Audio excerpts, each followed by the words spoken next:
तो welcome to you all. और कैसे हैं आप लोग? ठीक है, आशा है अच्छे ही होंगे। ठीक है, अभी हम करने वाले हैं वर्ड्स रिएक्शन। और वर्ड्स रिएक्शन एक बड़ा ही आसान सा और बहुत ही खूबसूरत रिएक्शन है। ठीक है, इसमें हम देखने वाले हैं कि वर्ड्स रिएक्शन के और जो प्रोडक्ट मिलते हैं हमें वो और कितने तरह के हो सकते हैं। ठीक है, तो ये देख लो, वर्ड्स रिएक्शन में जो सबसे इंपॉर्टेंट चीज़ होती है वो ये कि आपके पास एक अल्काइल हलाइड होना चाहिए। हलाइड, एक्स मतलब हलाइड, क्लोराइड, ब्रोमाइड, आयोडाइड। ठीक है, तो ये ज़रूरी चीज़ होती है सबसे पहले किसी भी वर्ड्स रिएक्शन में। ठीक है, और ये देख लो आप लोग, ये क्या है? सोडियम है। तो सोडियम का होना किसी रिएक्शन में एक बहुत ही ज़रूरी चीज़ हो जाती है।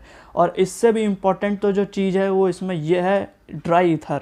ये जो ड्राई ईथर है ये सॉल्वेंट की तरह यूज़ किया जाता है। अच्छा, ड्राई ईथर को इसलिए यूज़ किया गया क्योंकि आपको पता है जो सोडियम है वो हाईली रिएक्टिव है। और अगर सोडियम ज़रा सा भी मॉइस्चर के कांटेक्ट में आता है तो क्या होता है?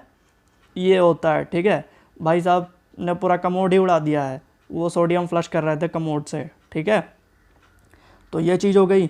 और यहाँ पे देखो, ये जो RX है, आप इसके साथ एक सबसे अच्छी चीज़ बात ये होती है वर्ड्स रिएक्शन की कि इसमें आप अलग अलग कंपाउंड बना सकते हो। जैसे कि देखो, यहाँ पे जो R यूज़ किया है और यहाँ पे जो R यूज़ किया है, ये दोनों अलग हैं और इनकी वजह से आप डिफरेंट प्रोडक्ट्स बना सकते हो। जैसे कि ये पहले तो आपको 2 रेड वाले R मिलेंगे।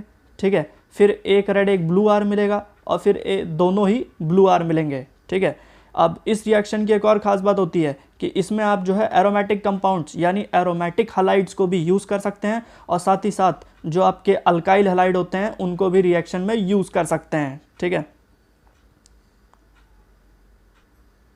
तो ये जो एक बेसिक रिएक्शन है इसको आप लोग देख लीजिए। ठीक है, हम 2 मोल्स ऑफ अल्काइल हलाइड लेते हैं। 2 मोल्स इसलिए क्योंकि ये 2 हो गए। ठीक है, अब 2 मोल्स ऑफ अल्काइल हलाइड लोगे तो 2 मोल्स ऑफ सोडियम भी लेना पड़ेगा। हाँ, तो 2 मोल्स ऑफ सोडियम ले लिया। ठीक है, अब वो दोनों मिलके क्या होते हैं कि 2Na के साथ 2X चला जाता है, मतलब NaX चला जाता है, मतलब 2NaX चला जाता है। मतलब अगर मान लो X की जगह पे Cl है तो 2NaCl चला जाएगा रिएक्शन के बाहर और इधर क्या रह जाएगा? RR।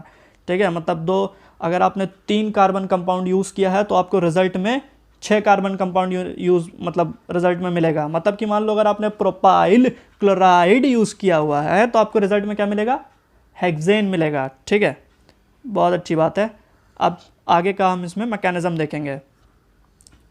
मैकेनिज़्म देखो, मैकेनिज़्म भी बहुत ईजी है। क्या होता है कि ये जो आपका RX है, ठीक है, ये जो है सोडियम इस पर अटैक करता है और सोडियम इस पर अटैक करके क्या करता है? इनका डिवीजन करा देता है और इसकी वजह से रेडिकल फॉर्म होता है, एक R डॉट एक X डॉट। ठीक है, अब जो X डॉट है, X मतलब आपका Cl और Cl आपको पता है नेगेटिव होता है। अब क्योंकि Cl जो है नेगेटिव है तो उसके साथ ये Na जो कि हमेशा क्या होता है? पॉजिटिव होता है। सोडियम मेटल है तो पॉजिटिव ही रहेगा। तो ये जो है RX के साथ बॉन्ड फॉर्म करके क्या बनाता है? NaX। ठीक है, और ये NaX मतलब आपका NaCl और ये रिएक्शन के बाहर चला जाता है और इसके साथ आपके पास क्या रह जाता है? R। ठीक है, और ये R जो है R डॉट हो जाता है। और आपको पता है कि जो सोडियम है ये भी एक रेडिकल फॉर्म में है तो ये सोडियम इससे भी बॉन्ड फॉर्म करता है, मतलब RNA बनता है। अब RNA को हम इधर क्या लिखेंगे? NaR लिखेंगे, सोडियम अल्काइल। ठीक है, सोडियम मेटल के साथ एक अल्काइल ग्रुप जुड़ा हुआ है। अब ये जो अल्काइल ग्रुप है ये अब जो रिएक्शन मैकेनिज़्म है, मतलब रिएक्शन मिक्सचर जो है उसमें तो बहुत सारे कंपाउंड पड़े हैं ना आजू बाजू, तो उधर क्या होता है? ऐसा ही एक और कंपाउंड पड़ा होता है RX। ठीक है, तो वो क्या होता है कि ये जो R है ये स्लाइटली क्या हो जाता है? नेगेटिव हो जाता है। क्यों? क्योंकि सोडियम क्या है? वो पॉजिटिव है। उसने अपना इलेक्ट्रॉन किसको दे डाला है?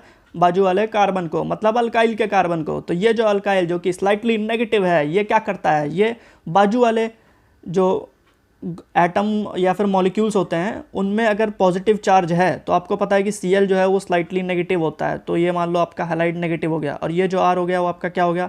मजबूरन बेचारे को पॉजिटिव होना पड़ता है। अब ये पॉजिटिव, ये वाला R नेगेटिव, तो ये दोनों क्या करते हैं? आपस में बॉन्ड फॉर्मेशन कर लेते हैं। और मज़े की बात ये है ना इसमें कि जैसे जैसे ये बॉन्ड फॉर्मेशन होता है वैसे वैसे ये बॉन्ड ब्रेकिंग होता है। मतलब कि यहाँ पे जो है SN2 मैकेनिज्म साथ में चल रहा होता है। आगे हम अगर कभी SN1 SN2 का वीडियो बनाएंगे तो उसमें आप देख सकते हैं SN1 और SN2 कैसे होता है। फिलहाल इसमें जो कंपाउंड है उसमें आपको ऑप्टिकल जो रोटेशन होता है वो एकदम इन्वर्ट होके मिलता है। मतलब अगर पहले कोई चीज़ लेवो थी तो अब वो चीज़ डेक्स्ट्रो हो जाती है, ठीक है। क्योंकि आप देख सकते हो पहले कंपाउंड राइट साइड से था तो अभी कंपाउंड लेफ्ट साइड से जुड़ता है, ठीक है। तो ये इस कंपाउंड की, ये इस रिएक्शन की एक बड़ी ही यूनिक बात हो जाती है, ठीक है। तो और आप देखेंगे रिएक्शन में कि जब ये RX बनता है, ठीक है, ये RX यहाँ पे जब इसके साथ रिएक्ट करता है तो क्लोरीन जो है Cl- होता है, तो वो जो है निकल जाता है रिएक्शन के बाहर सोडियम के साथ, NaX बन जाता है। और इधर जो 2 R होते हैं वो एक दूसरे के साथ बॉन्ड फॉर्मेशन कर लेते हैं कुछ इस तरह से, ठीक है। रिएक्शन को चाहे तो पॉज करके 2 मिनट खुद से देख सकते हो, ये पूरा रिएक्शन है। और इसी के साथ यहाँ पे देखोगे कि ये जो रिएक्शन है ये आप अराइल के साथ भी कर सकते हैं, मतलब कोई भी एरोमेटिक कंपाउंड के साथ कोई फ़र्क नहीं पड़ता, रिएक्शन सेम टू सेम होता है, ठीक है। खाली रिएक्शन का जो नाम है वो बदल जाता है और नाम क्या हो जाता है, वर्ड्स फिटिक रिएक्शन। क्या हो जाता है, वर्ड्स फिटिक रिएक्शन।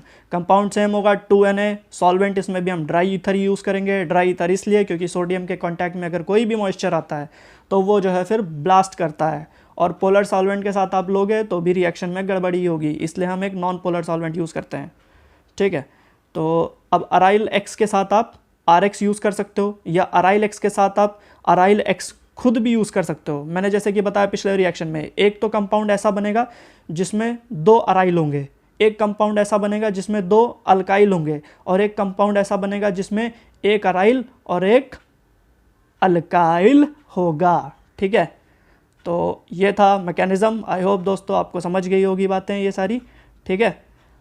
और भी किसी चीज़ों पे अगर आपको डाउट है या रिएक्शन में कुछ भी नहीं समझा है तो मुझे कमेंट सेक्शन में लिखो, और अगर वीडियो अच्छी लगी और रिएक्शन समझ में आया हो तो लाइक और कमेंट ज़रूर करना, ठीक है। Thank you.